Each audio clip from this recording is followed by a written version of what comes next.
泰妍、金俊秀兩個都係傳奇級主唱，亦都係同門師兄妹，但係佢哋行緊兩條唔同嘅路，一個將聲音特質推到極致，一個選擇混合自由。今日就拆解呢兩條路。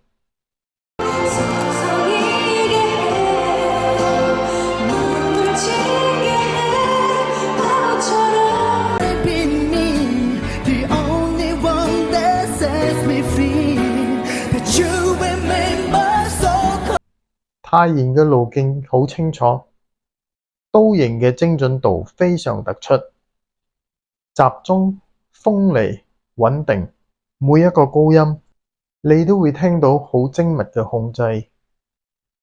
佢將一種主要聲音特質推到非常高嘅完成度，呢個就係技術極致。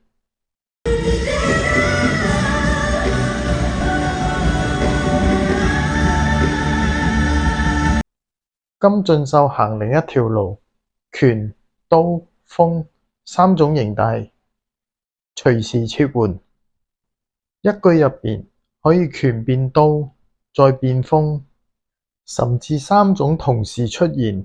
佢唔係集中喺一個形態，而係三種都可以運用，呢個就係混合自由。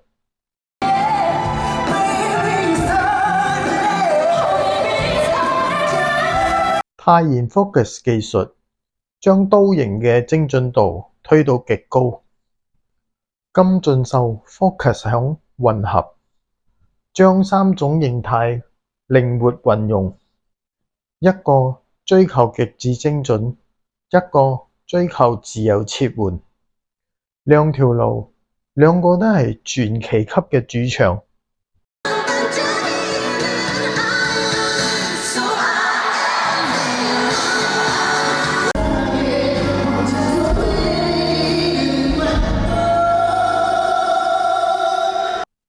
泰妍行技術極致，金俊秀行混合自由。重點係高音去到頂峰，唔一定只係一條路，混合型係另一個選擇。好啦，今日師兄妹對決就睇到你呢度，多謝收睇。